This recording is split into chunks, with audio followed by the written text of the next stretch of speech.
El tema que vamos a tratar es muy profundo. Espero dar una idea de esta profundidad. El corazón de Cristo es el corazón humano de la persona divina del Verbo de Dios, pero también es algo más. Es el Espíritu Santo que está en Dios. Hace unos años hubo en Barcelona un congreso internacional sobre el corazón de Jesús, del cual surgió una voluminosa publicación. Ahí tuve una conferencia sobre el corazón de Jesús desde el punto de vista cristológico, es decir, qué significado tiene principalmente el corazón humano de Jesús, que está lleno de gracia. Recordemos, Jesucristo es persona divina, pero tiene dos naturalezas, la naturaleza divina y la naturaleza humana. La naturaleza humana, por corresponder a la persona divina, es perfecta.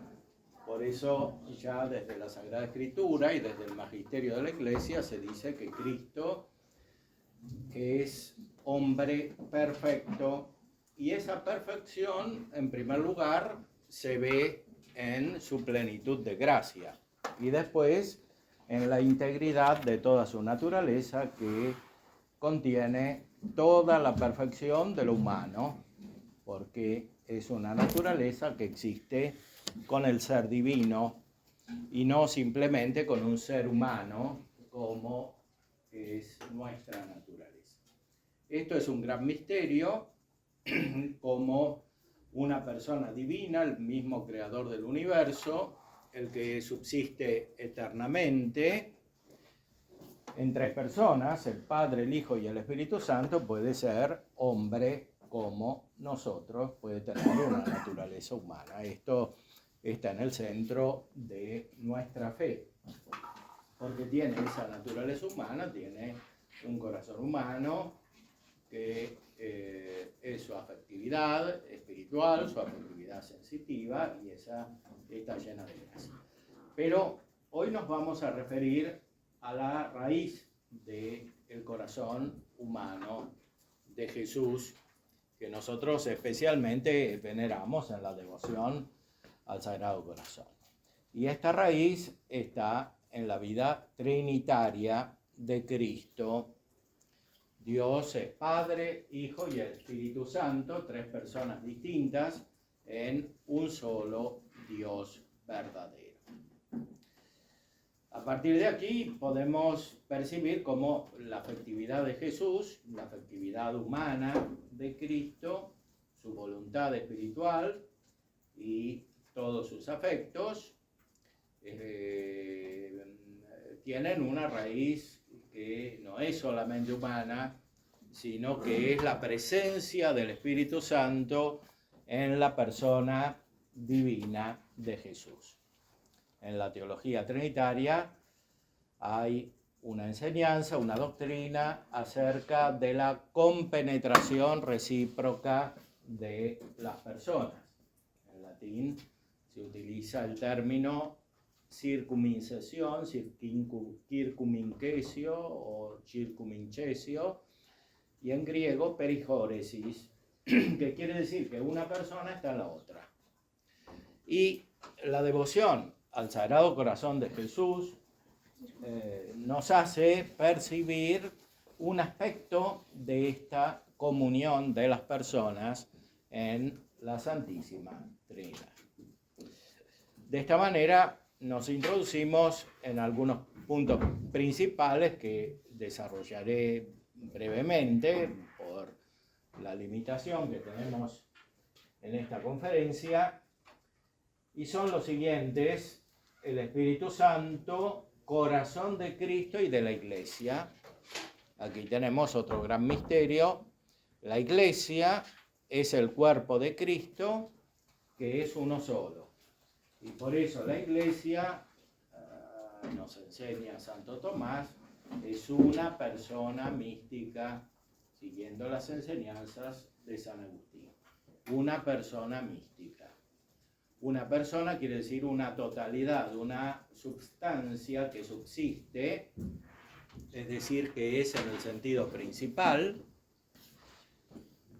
que es completa por sí, esa substancia contiene la Iglesia, está unida inseparablemente a la Iglesia. Y por eso Cristo y la Iglesia forman uno. El corazón de Cristo en la Trinidad es el Espíritu Santo y por tanto el corazón de la Iglesia es el Espíritu Santo. Más aún, la Iglesia nace del corazón de Cristo, nos enseña la teología siguiendo la tradición y la Sagrada Escritura. Nace generada por el corazón de Cristo y por eso especialmente se dice que la iglesia nace del costado abierto de Cristo en la pasión. Ahora, ¿cómo conocemos nosotros el corazón de Cristo? Lo conocemos por una experiencia que es una experiencia espiritual en el sentido propio de la acción del Espíritu Santo en nuestra mente y en nuestro corazón. Hay un sentido moderno de la filosofía moderna, de la palabra experiencia, Erfahrung, en alemán, como aparece en Kant o en Husserl. En los modernos, la experiencia es algo contrapuesto a la razón.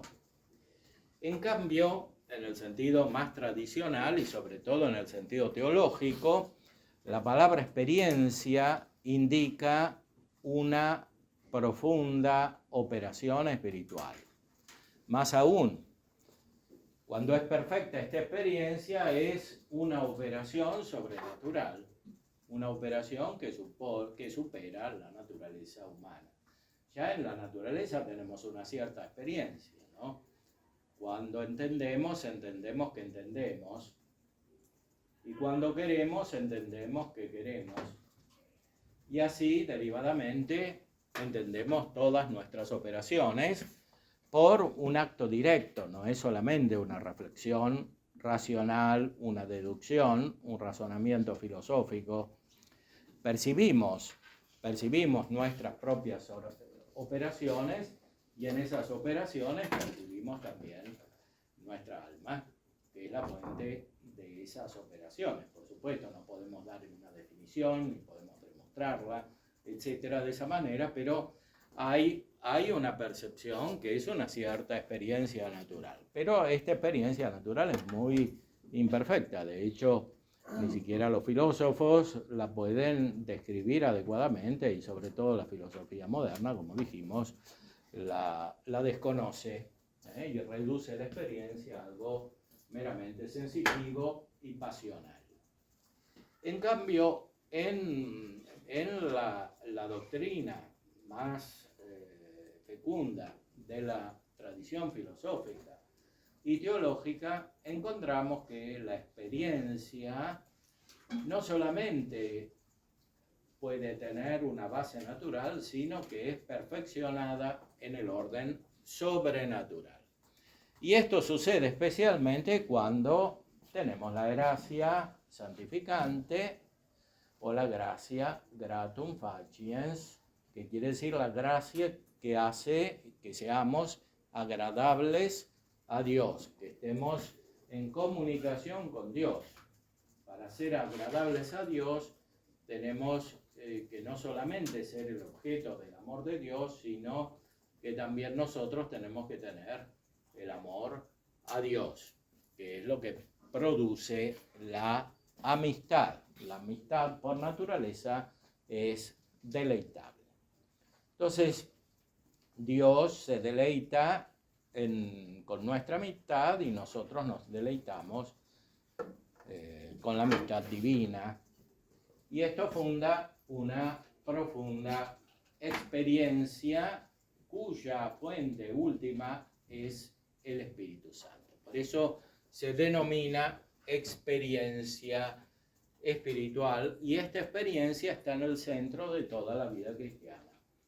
Toda la vida de oración, la participación en los sacramentos, en la misa, en la Eucaristía, todo el cumplimiento del orden moral, especialmente sobrenatural, tiene su centro en esta experiencia espiritual, que es la experiencia del corazón de Cristo. Experiencia del corazón de Cristo quiere decir que nosotros percibimos el corazón de Cristo y además tenemos el corazón de Cristo. Porque de Cristo deriva el Espíritu Santo. Él nos envía el Espíritu Santo.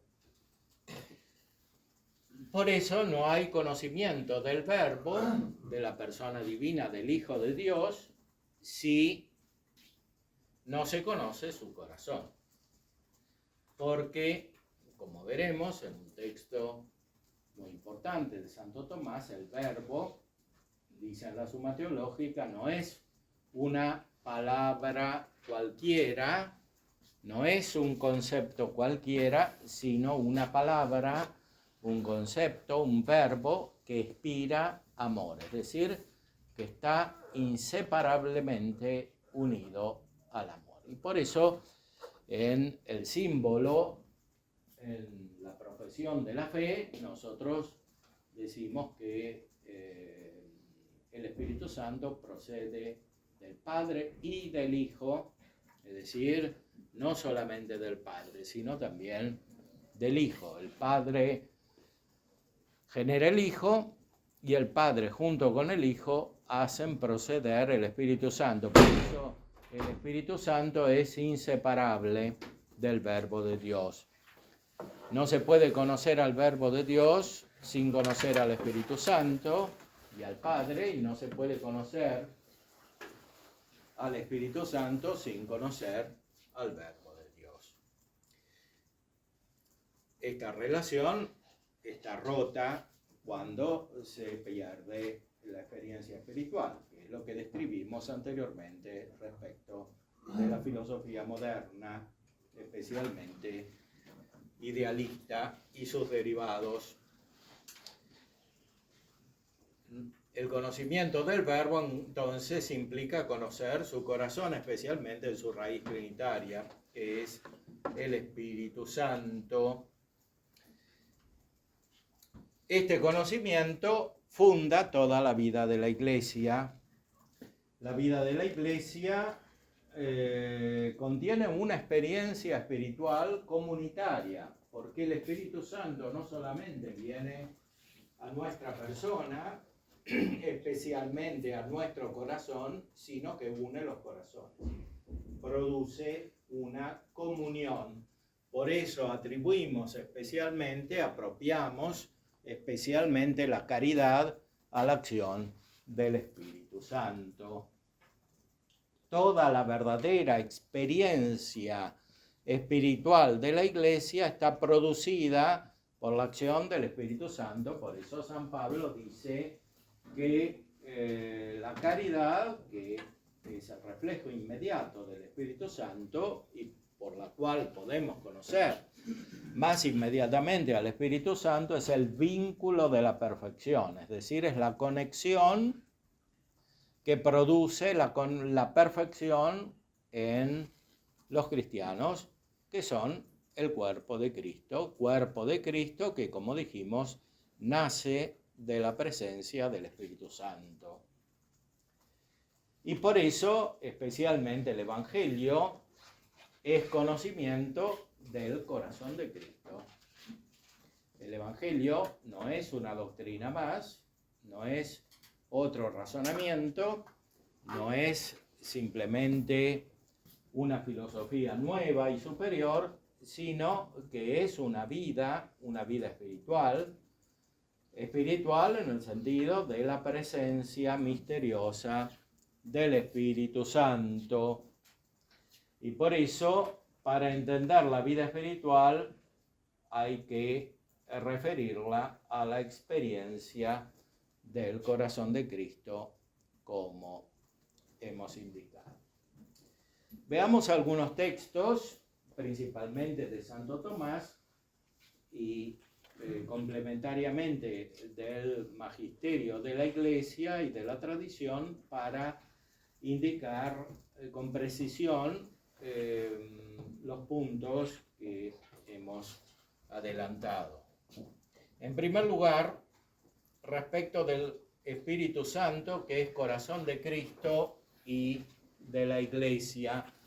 Dice Santo Tomás cuando explica la gracia de Cristo en la tercera parte de la Suma: la cabeza tiene una clara superioridad sobre los miembros exteriores, pero el corazón tiene sobre ellos una influencia oculta. Y por este motivo se compara al Espíritu Santo con el corazón, porque vivifica y une invisiblemente a la Iglesia. En cambio, Cristo se compara con la cabeza según su naturaleza visible, por la que en cuanto hombre es superior a todos los hombres. Aquí tenemos una síntesis muy exacta de la doctrina acerca de la unión hipostática, es decir, de la unión en la substancia de la persona divina del Verbo de las dos naturalezas y de la teología trinitaria, porque ambas están intrínsecamente conectadas. Más aún, la encarnación del Verbo es la que nos hace conocer la Trinidad. Si no conociéramos a Cristo, no podríamos alcanzar la percepción de la Trinidad. Y lo mismo se da respecto del Espíritu Santo. Si no conocemos el corazón de Cristo, no podemos conocer al Espíritu Santo.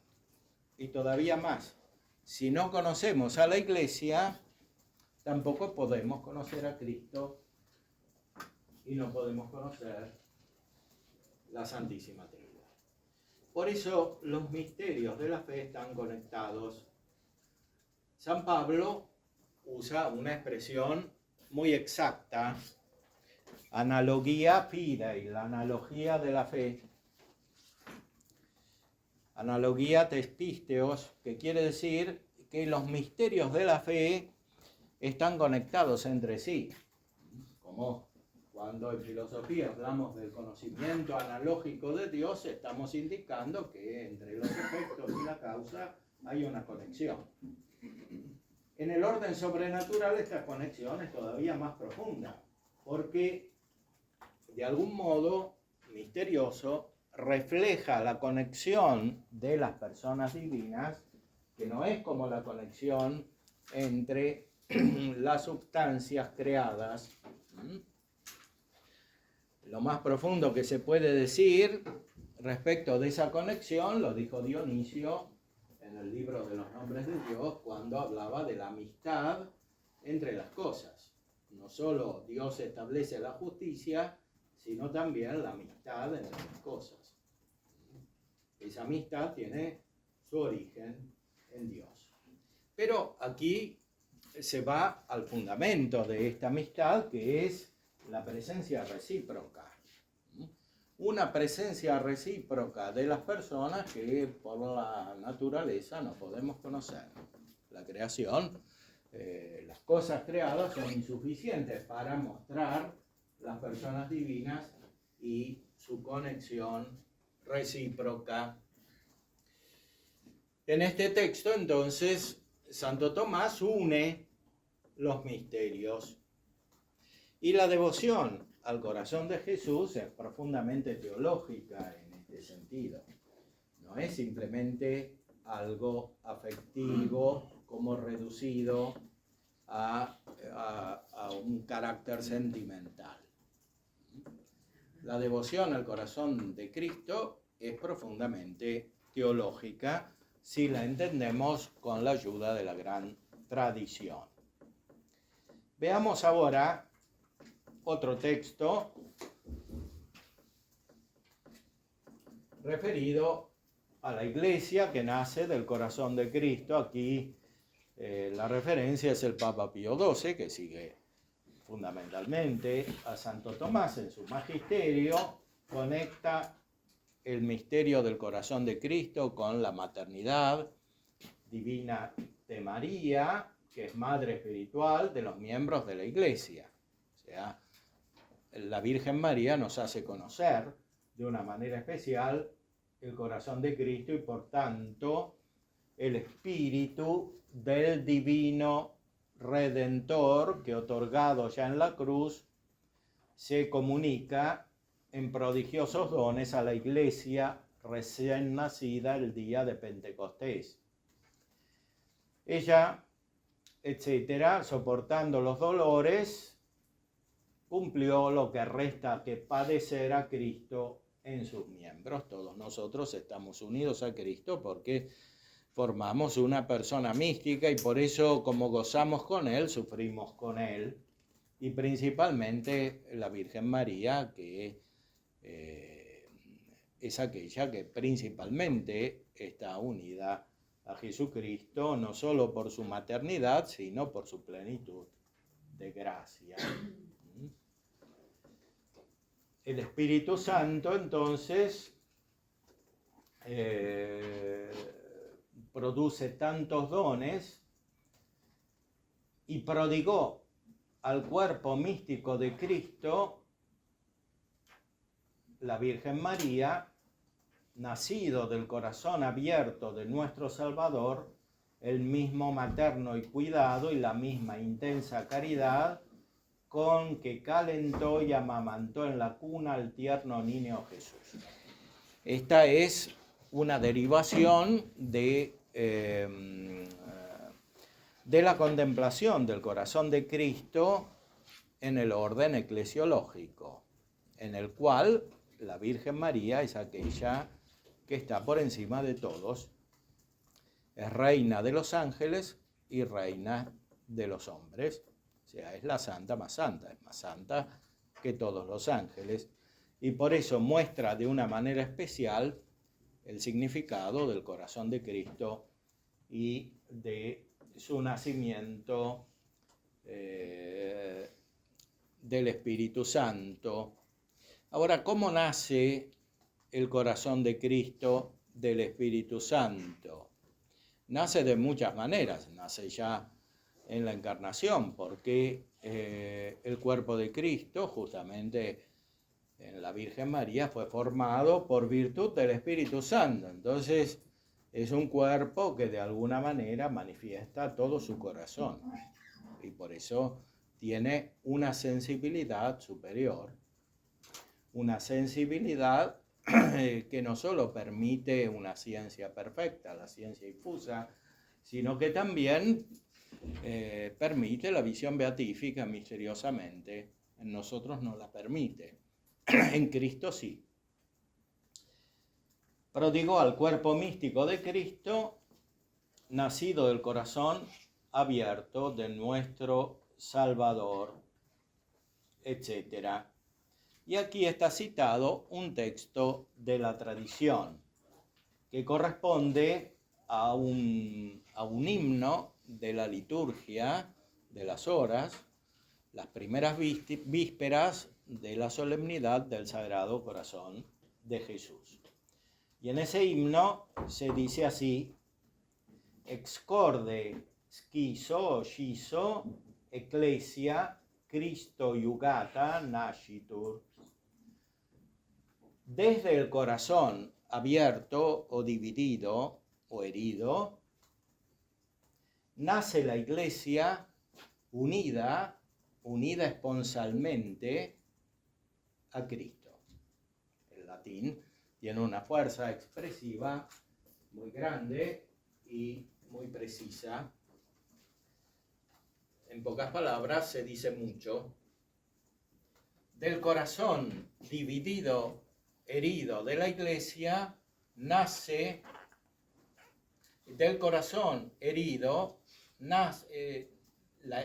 la Iglesia unida a Cristo.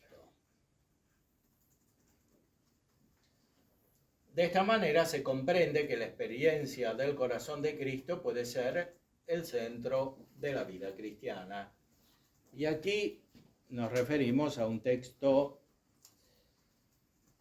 precedente a la Suma Teológica, del comentario a las sentencias de Pedro Lombardo en el libro primero, cuando Santo Tomás era joven, escribía así: hay que decir que no cualquier conocimiento es suficiente para la razón de misión, sino solo aquel que se toma a partir de algún don apropiado a la persona, por el cual se produce en nosotros la unión a Dios según el modo propio de esa persona.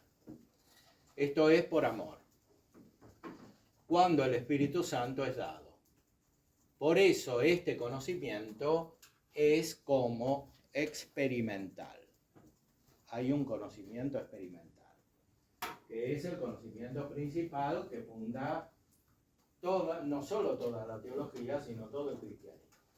Porque la misma escritura y la propia tradición no podrían tener un verdadero significado sin este conocimiento experimental. Y por eso, cuando no está el conocimiento experimental, hay desviaciones.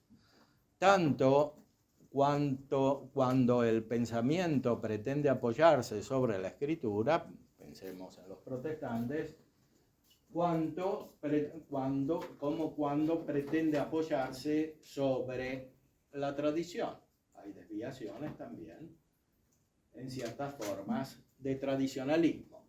Y ambas desviaciones tienen en común este alejamiento de esta experiencia espiritual, que es el fruto inmediato de la gracia. Si no está la gracia del Espíritu Santo, no tiene sentido ni la escritura ni la tradición, porque son aspectos de esta gracia del Espíritu Santo, aspectos que no se pueden separar de la gracia, porque justamente nos es dada la gracia por la humanidad de Cristo, que tiene un aspecto corporal y se prolonga en el orden sacramental, que es también material y corporal, pero en este orden lo principal es siempre espiritual, y es lo que viene del Espíritu Santo y de la presencia del Verbo intrínsecamente unida al Espíritu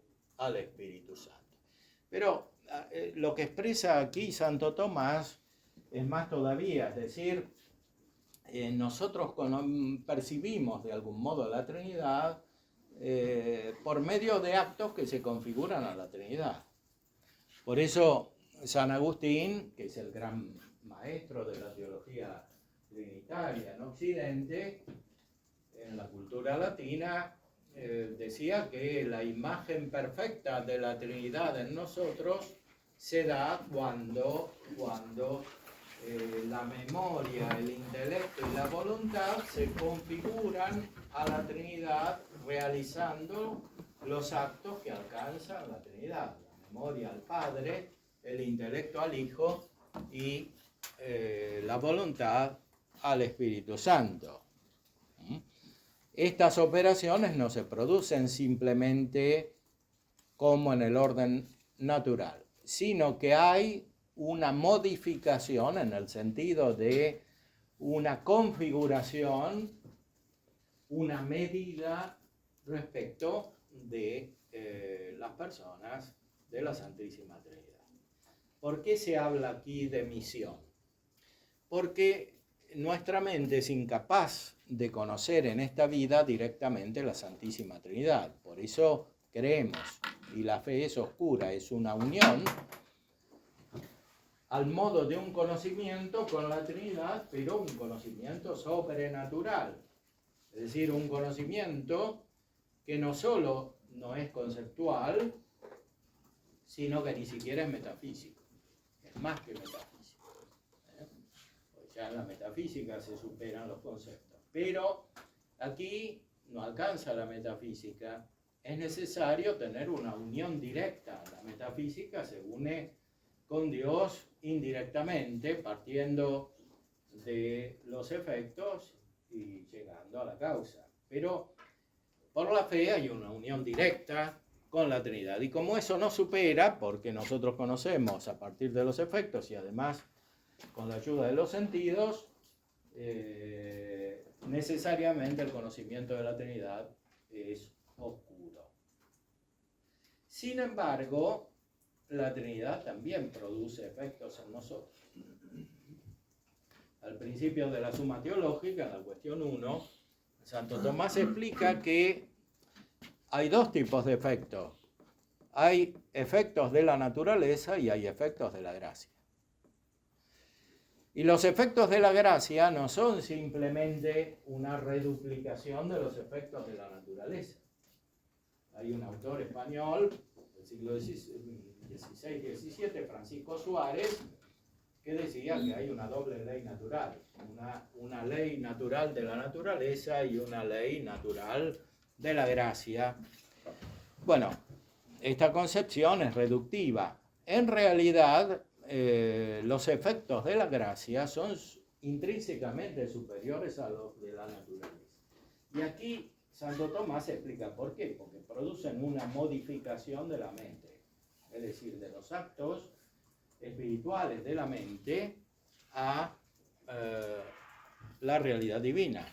No solo la realidad divina de Dios creador, sino la realidad divina de las tres personas que existen en Dios.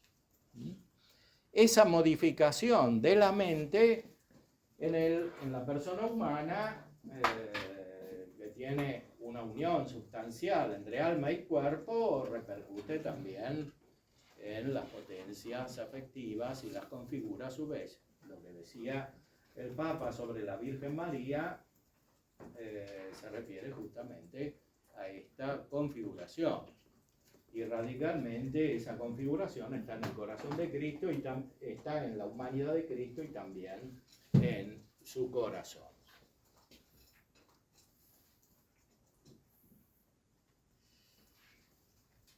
Por eso no hay conocimiento del Verbo sin conocer su corazón. Aquí nos referimos a la cuestión 43 de la primera parte de la Suma, donde se explican las misiones. ¿Por qué es necesario que haya misiones? Porque ese conocimiento de las personas divinas no lo podemos tener, como dijimos, sin los efectos. ¿Y los efectos cuáles son? Los de la presencia del Hijo, que es enviado por el Padre, y los de la presencia del Espíritu Santo, que es enviado por el Padre y por el Hijo. ¿Y dónde son enviados? Son enviados visiblemente, como en Pentecostés o en Navidad, pero principalmente son enviados invisiblemente. Son enviados a nuestra alma por la gracia. En la gracia y produciendo la gracia. Por eso, desde la gracia que contiene la presencia del Hijo y del Espíritu Santo, nosotros alcanzamos el Padre. Santo Tomás, en el comentario a las sentencias, dice que el Padre es el último al cual recurrimos. ¿El primero cuál es? El Espíritu Santo, el corazón. Sin el corazón, y por tanto sin que cambie el corazón, no podemos conocer al Hijo. Porque el Hijo no es una palabra cualquiera, sino una palabra que inspira amor. Pero cuando conocemos la palabra, conocemos el origen de la palabra. Misteriosamente, el Padre es la persona más misteriosa, justamente porque no es enviado, es Él el que envía.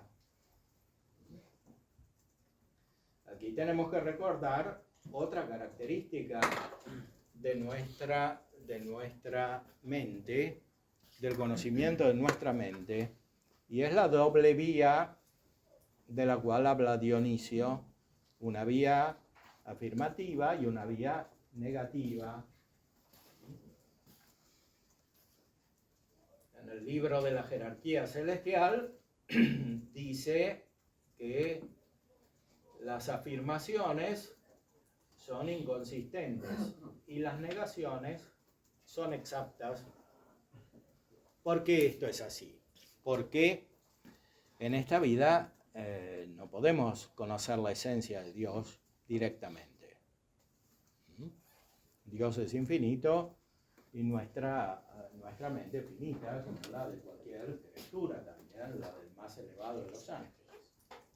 Ahora, esta condición subsiste todavía en el orden sobrenatural y por eso, aunque tengamos la gracia, la presencia del Hijo y del Espíritu Santo, nuestra mente necesita siempre este camino negativo. Pero este camino se ejercita de una manera superior, no simplemente como cuando tenemos la ciencia metafísica. En la metafísica necesariamente tenemos que llegar al hecho de que no conocemos la esencia de Dios, porque las causas no son capaces, los efectos no son capaces de representar la causa. En el orden sobrenatural, esta vía negativa procede de una manera superior. ¿Y cómo procede? Distinguiendo justamente el origen de las personas entre sí.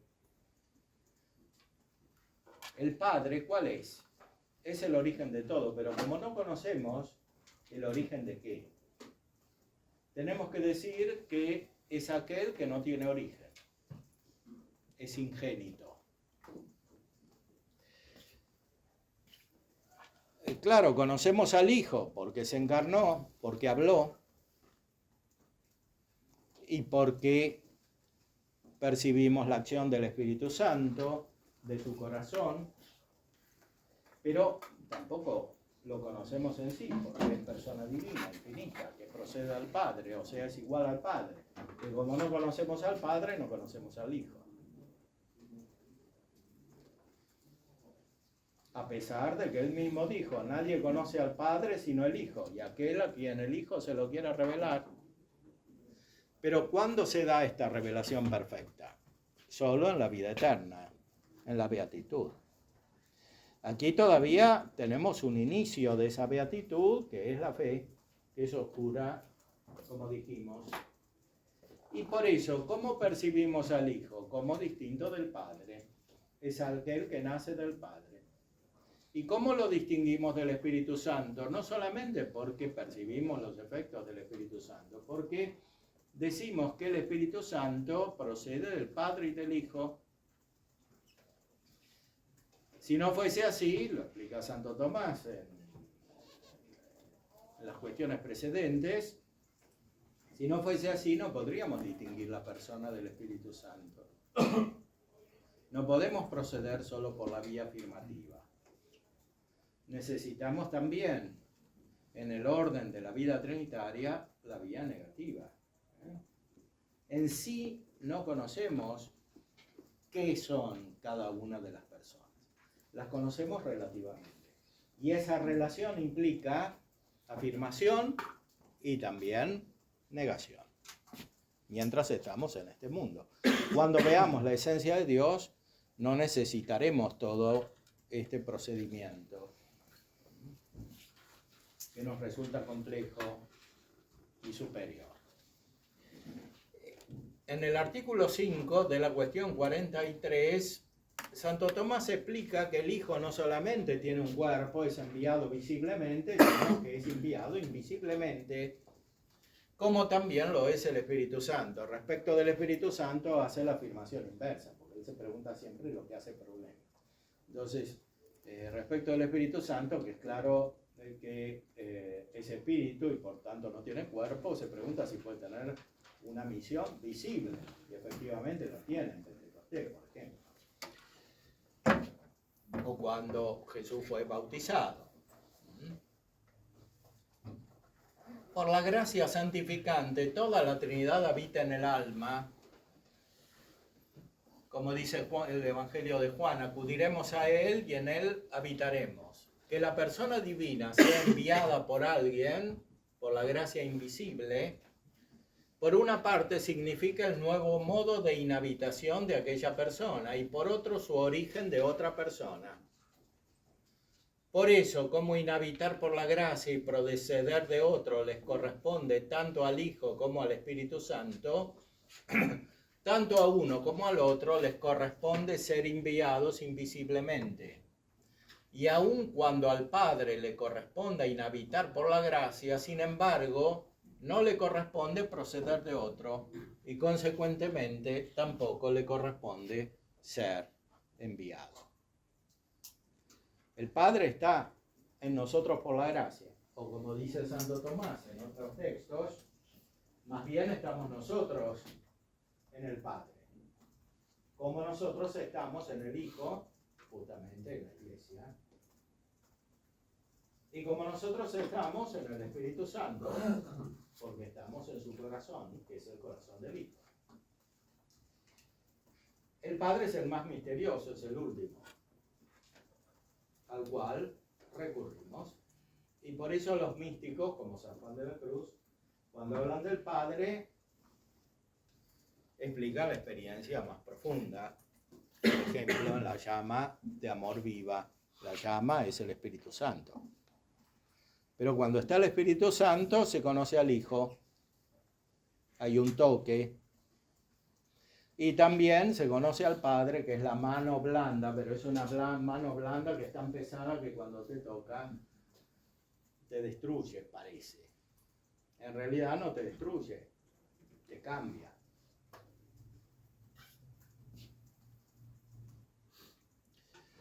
Todos los dones que Dios nos da por la gracia, empezando por la misma gracia, siguiendo por las virtudes teologales, todas las otras virtudes infusas y los dones del Espíritu Santo, todos los dones hacen conocer la Trinidad. Santo Tomás lo explica muy precisamente respecto del don de sabiduría, que es el más elevado de los dones del Espíritu Santo. En el comentario a las sentencias se explaya sobre esta experiencia espiritual que describió y dice que el don de sabiduría, por un lado, es don y por eso nos configura el Espíritu Santo mentalmente. Pero por otro lado es sabiduría y por eso nos configura el Hijo. Y quien conoce al Hijo, conoce al Padre, como dice el Evangelio. Pero no es simplemente este conocimiento conceptual del Hijo, que en sentido estricto es imposible, sino que se trata de la experiencia espiritual del Hijo, que es inseparable de la experiencia del corazón del Hijo. Para que alguna persona divina sea enviada a alguien por la gracia, es necesario que se verifique su asimilación a la persona que es enviada por algún don de la gracia. O sea, la gracia nos hace parecidos, semejantes, más aún nos asimila a las personas divinas. Y porque el Espíritu Santo es amor, el alma es asimilada al Espíritu Santo por el don de amor. Por eso la misión del Espíritu Santo es considerada en razón del don de amor. Por su parte, el Hijo es la palabra, pero no una palabra cualquiera, sino la palabra que inspira amor. Por eso Agustín, en el libro 9 de Trinitate, dice: la palabra que intentamos comprender o percibir es conocimiento con amor. Conocimiento con amor. Así pues, el Hijo no es enviado para formar el entendimiento, sino para que, por la formación de dicho entendimiento, el entendimiento se transforme en amor, como se dice en Juan 6, todo el que oye a mi Padre y le acepta, viene a mí. Y en el Salmo 38, meditándose, se encenderá el fuego. Recordemos, la llama es el Espíritu Santo. Por eso Agustín dice señaladamente que el Hijo es enviado cuando es conocido y percibido por alguien. puesto que la percepción indica cierto conocimiento por vivencia. Esto es propiamente lo que se llama sabiduría, esto es un sabroso saber. Según aquello del eclesiástico, la sabiduría de la doctrina justifica su nombre.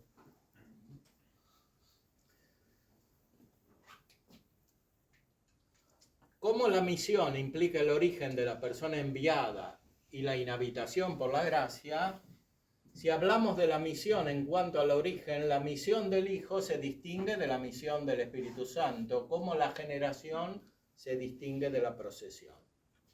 Pero en cuanto al efecto de la gracia, ambas comunican en la raíz de la gracia, pero se distinguen en los efectos, que son iluminar la inteligencia y encender el corazón. Es decir, la gracia por un lado es una, más una que las cosas, que son unas, porque participan de la unidad de Dios.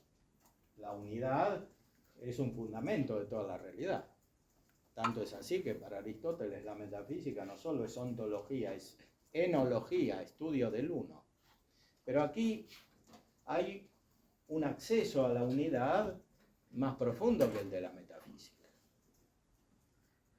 Es un acceso a la unidad divina en la cual hay tres personas, y eso se produce en la experiencia espiritual, ese acceso. O sea, al mismo tiempo que percibimos al Hijo y sentimos al Espíritu Santo, que procede del Hijo, conocemos la unidad de Dios.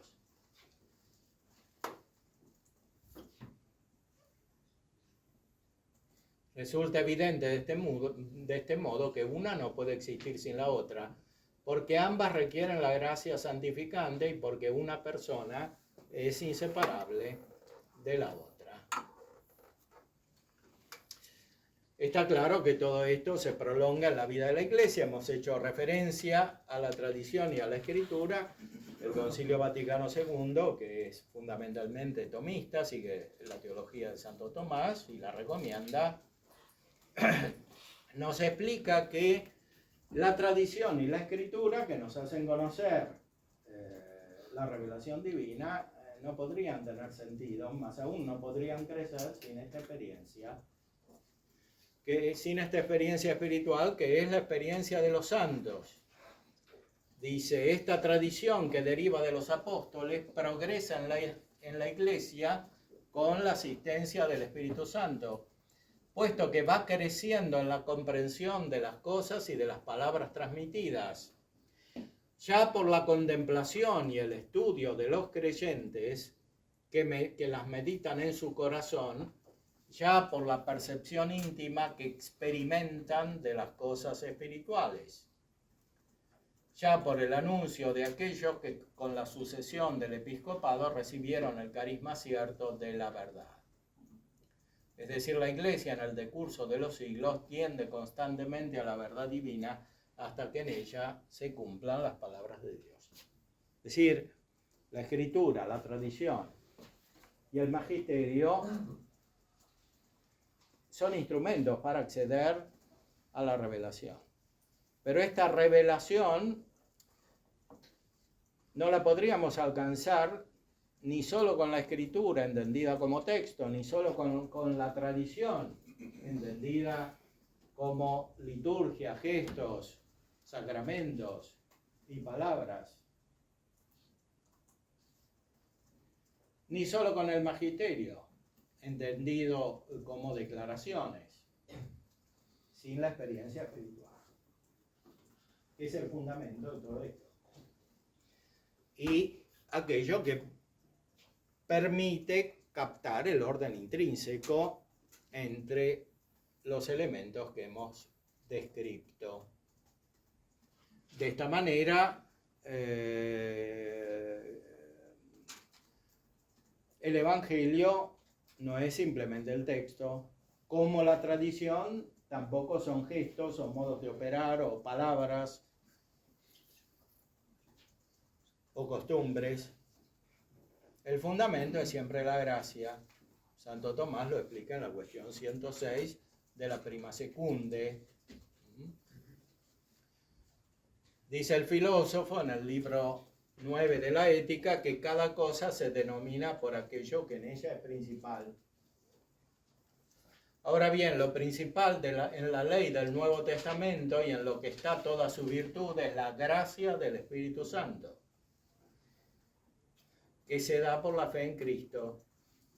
Por consiguiente, la ley nueva principalmente es la misma gracia del Espíritu Santo. Es decir, el Evangelio es la gracia del Espíritu Santo principalmente. También son los textos, que son inseparables de la gracia, pero principalmente la gracia. Y lo que vale para el Evangelio vale para la tradición y vale para el magisterio. Por consiguiente, la ley nueva principalmente es la misma gracia del Espíritu Santo que se da a los fieles de Cristo. Y esto lo declara bien el apóstol en la carta a los Romanos. ¿Dónde está pues tu jactancia, ha quedado excluida? ¿Por qué ley? ¿Por la ley de las obras? No, sino por la ley de la fe. Y llama ley a la gracia de la fe. Y más explícitamente dice en la carta a los Romanos, porque la ley del Espíritu de vida en Cristo Jesús me libró de la ley del pecado y de la muerte. De donde dice San Agustín, en el libro de Espíritu et Litera, que como la ley de las obras fue escrita en tablas de piedra, así la ley de la fe está escrita en los corazones de los fieles. Y añade en otro lugar de la misma obra. ¿Cuáles son las leyes de Dios escritas por él mismo en los corazones, sino la misma presencia del Espíritu Santo? Es decir, conocemos el Evangelio porque está el Espíritu Santo en nuestro corazón y así conocemos el corazón de Cristo. Y como conocemos el corazón de Cristo, conocemos al Cristo. Y como conocemos al Cristo, conocemos al Padre. Esto es la ley nueva. Por supuesto, la ley nueva también tiene aspectos externos, tiene palabras. Algunas son normativas, como las de las Escrituras, que no se pueden cambiar. Otras palabras se complementan entre sí, como las de la tradición. Lo mismo los gestos, las costumbres, la liturgia, etc. Sobre todo esto es necesario que los fieles de Cristo sean instruidos, tanto de palabra como por escrito. Sin embargo, hay que concluir, la ley nueva es principalmente ley infusa. Secundariamente es ley escrita. Y por último, a partir de este fundamento se puede entender cómo la vida espiritual del cristiano en la Iglesia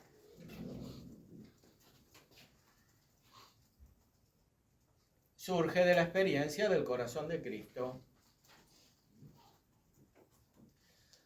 Santo Tomás desarrolla toda la vida cristiana en la segunda parte de la Suma de Teología, pero al final pone un tratado muy profundo acerca de la vida activa y la contemplativa, que son complementarias entre sí, principalmente porque la vida activa, especialmente en el orden natural, está ordenada a la contemplativa. En el orden sobrenatural, la vida activa adquiere un carácter sobrenatural. Y entonces no solo hay una acción que se ordena a la contemplación, sino una contemplación que se expresa como acción. ¿Por qué? Porque en la experiencia espiritual simplemente se prolongan las misiones del Hijo y del Espíritu. Entonces, así como el Padre envía al Hijo y envía al Espíritu, así también el Hijo y el Espíritu nos envían a nosotros. Y entonces se continúa en nuestra propia vida la misión del Hijo y la misión del Espíritu. Por eso Santo Tomás, de una manera casi solemne termina la segunda parte, el estudio de la acción humana, de la operación humana, diciendo que la vida contemplativa corresponde a aquellos que principalmente tienden a la contemplación de la verdad. Lo puse en latín porque la traducción española cambia los términos. Cuando dice afecto pone voluntad, etc. y no es exacto.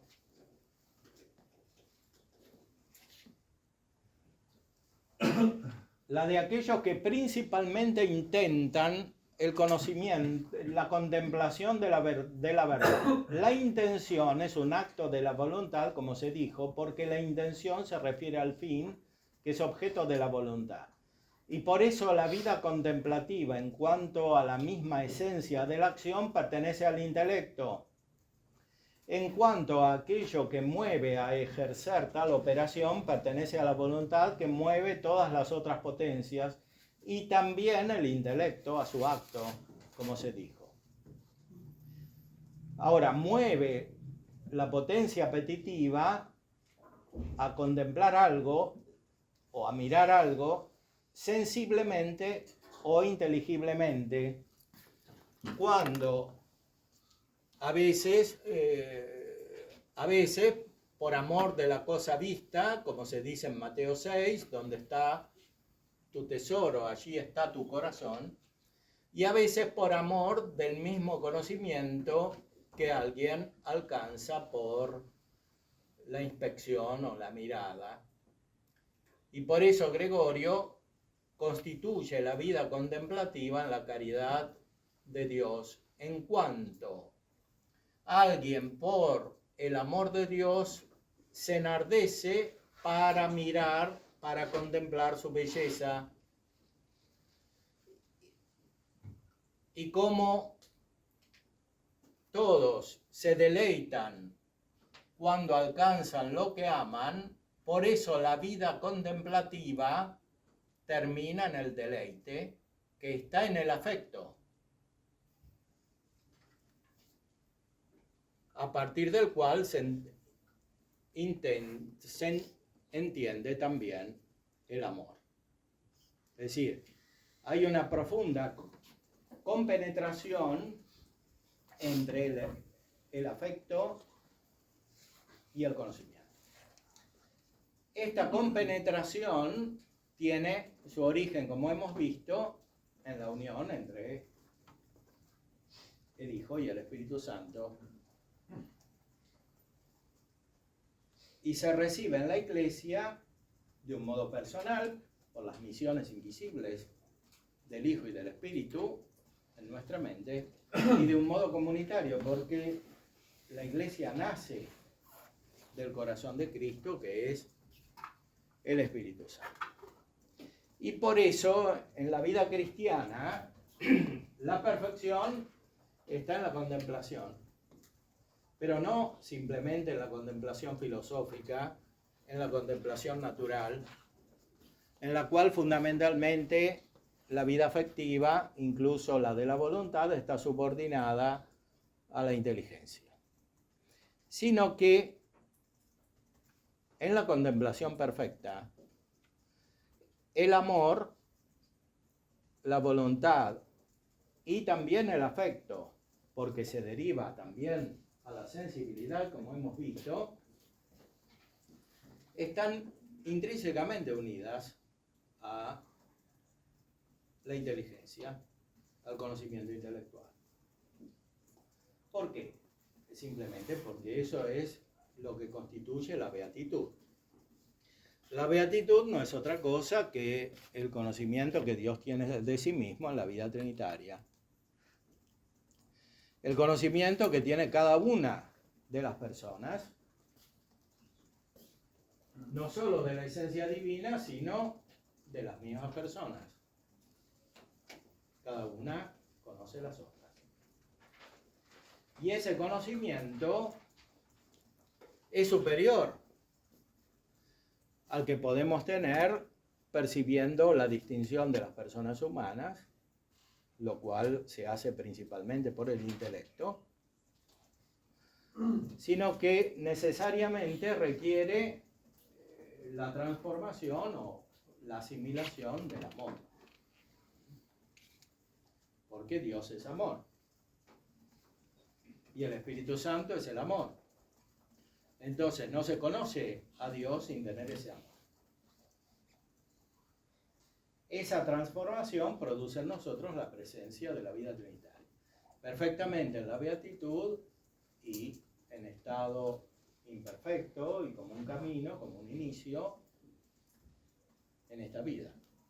Este es el núcleo de la vida cristiana.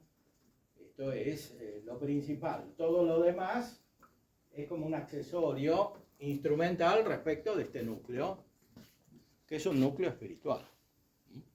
Por eso es tan importante el verdadero conocimiento del corazón de Cristo, que como dijimos, es el Espíritu Santo.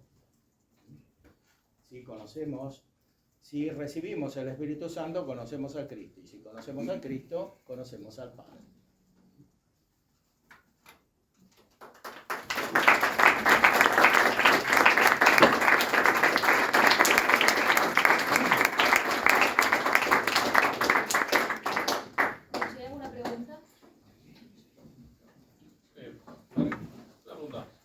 La diferencia que tenemos con los ortodoxos sobre la doctrina de la función del Espíritu Santo, ¿qué consecuencias tiene para ellos en la doctrina del Sagrado Corazón de Jesús, si es que la tienen, y cómo se manifiesta eso en su espiritualidad?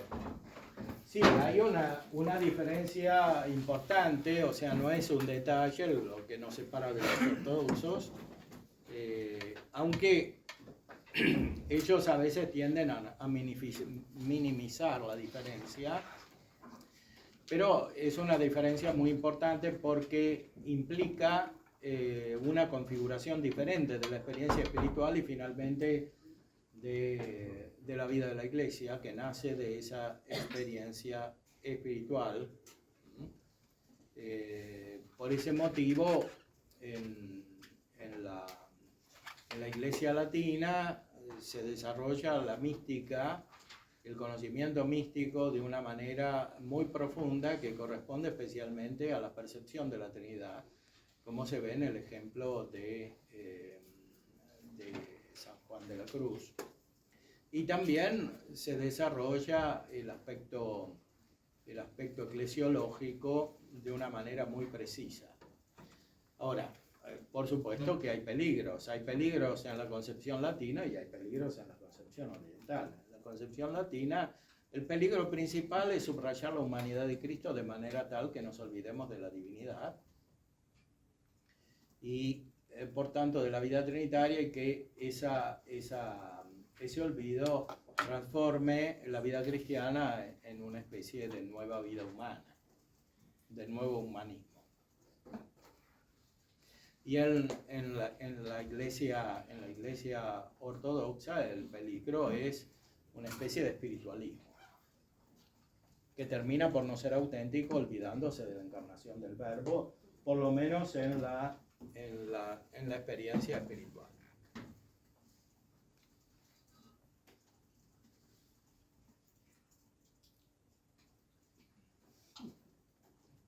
Bueno, pregunten, no tengan miedo. No hace falta ser teólogos. Padre, después una pregunta que tal vez Sí. salida, ¿no? Bueno, tengo cuatro, pero te voy a hacer una para que después a ver si se atreve a preguntar a alguien más. Una vez explicando estas cosas, una persona que me escuchaba se escandalizó un poco por el tema de la experiencia espiritual. Porque, primero porque me confundió con sentimentalismo, pero no va por ahí la pregunta, sino porque Santo Tomás dice que no podemos estar seguros de que tenemos la gracia, y no podemos tener certeza de tener la gracia, y parecería, por lo tanto, que decir que hay una experiencia de Dios, es como que se va por manera de la fe, y iría contra esta afirmación de Santo Tomás de que no se puede tener certeza de tener la gracia, ¿no? ¿Qué se puede responder ahí? Bueno, que la certeza es una propiedad del acto intelectual, pero de ciertos actos intelectuales. Ya la certeza en el orden natural es muy limitada. Porque, por ejemplo, es difícil conocer la persona. Antes dijimos que para conocer la persona hay que usar la inteligencia. Todos usan la inteligencia para conocer la persona. Entonces, y sobre todo hay que conocer la relación entre las personas. No alcanza solamente conocer una persona. Porque la naturaleza humana es social. El hombre por naturaleza es social. Entonces no se logra alcanzar, no se logra conocer del todo en el orden natural la persona sin conocer la relación con las otras personas. Sin, por supuesto, reducir la relación, como hace tantas corrientes del pensamiento moderno. Pero la certeza en el orden natural ya es muy limitada. En primer lugar, porque es sobre todo proporcionada al objeto connatural del entendimiento humano, que, como ya decía Aristóteles, es la esencia de las cosas materiales. Ya para la metafísica, aunque su objeto sea más cierto que el de las ciencias físicas, adquirir esta certeza es difícil accidentalmente, porque es difícil llegar a este nivel científico. En el orden sobrenatural hay otro tipo de certeza. Aquí está la dificultad. Santo Tomás, cuando explica esto, al final de la prima secunde, cuando habla de la gracia, si se puede conocer que alguien está en gracia, tratando de la esencia de la gracia, lo que dice es que no podemos tener certeza humana. Está claro que certeza humana no podemos tener porque la gracia supera el objeto del entendimiento humano, incluso supera la metafísica. Entonces, de esa manera no podemos tener certeza, pero podemos tener una cierta percepción. Él da algunos indicios ahí, ¿no? Entre los cuales alguno escandaloso hoy, el desprecio de las cosas del mundo, ¿no?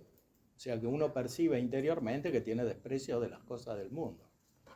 Desprecio no porque diga que no valen, sino porque valen menos que lo que está percibiendo, que es la realidad divina.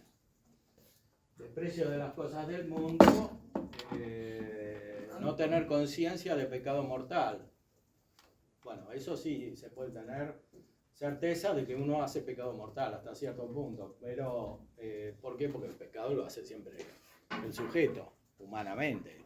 Si no hay voluntad no puede hacer pecado. Pero este indicio tampoco es suficiente, dice que tiene que haber un tercero, es decir, el deleite en las cosas de Dios, porque ese es el signo más inmediato del amor. El amor es inseparable del deleite, en su esencia. Accidentalmente el deleite puede estar oscurecido, pero en su esencia, por eso Santo Tomás ahí mismo dice que puede haber una revelación, pero esa revelación, ¿cómo hay que entenderla? Según los principios que explicó en la cuestión 106, que está poco antes, es decir, que la revelación no consiste principalmente en un texto como ni siquiera del Evangelio, tanto menos consiste en las visiones subjetivas que alguien puede tener, aunque vengan de Dios eventualmente, y vengan con la gracia. O sea, no es esa la certeza, es una certeza interior. O sea, los grandes teólogos lo interpretan en el sentido justamente de la experiencia espiritual de la cual hablan los místicos, especialmente San Juan de la Cruz, que hemos citado ya, o Santa Teresa en la secta, en la séptima entrada, ¿no? Sí, esa es la experiencia espiritual. Y ahí se produce otro tipo de certeza. Ahora, en la experiencia ordinaria no hay esa certeza. ¿Por qué? Simplemente porque no hay muchas personas que tengan esa experiencia espiritual profunda, aunque es posible a todos.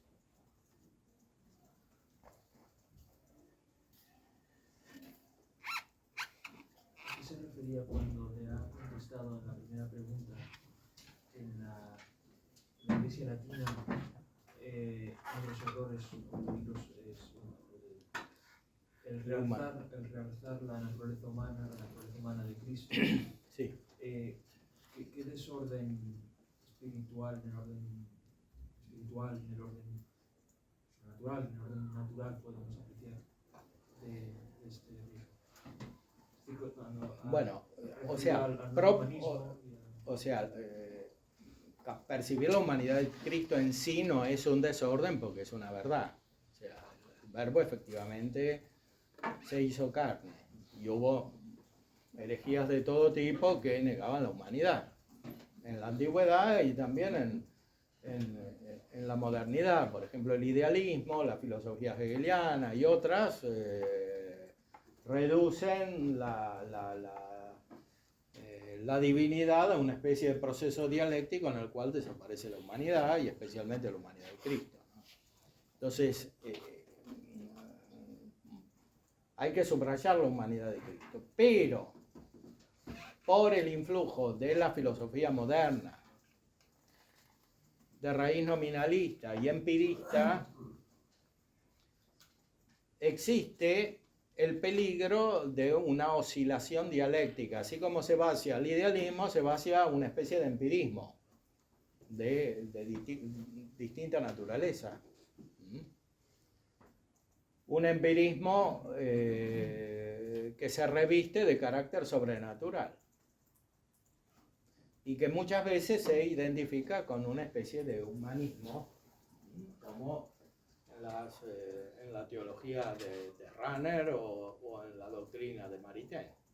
Hay una especie de humanismo que parecería que permite que la vida espiritual vaya por otro lado y que se tenga un contacto espiritual con Cristo de una manera cada vez más inconsciente. Y el contacto real se tiende a tener en el nivel de lo humano. Por lo tanto, se desgaja, ¿no? esa unidad de inteligencia, voluntad y afectos, hay un desgajamiento, ¿no? Sí, ciertamente hay una disgregación trinitaria en la modernidad.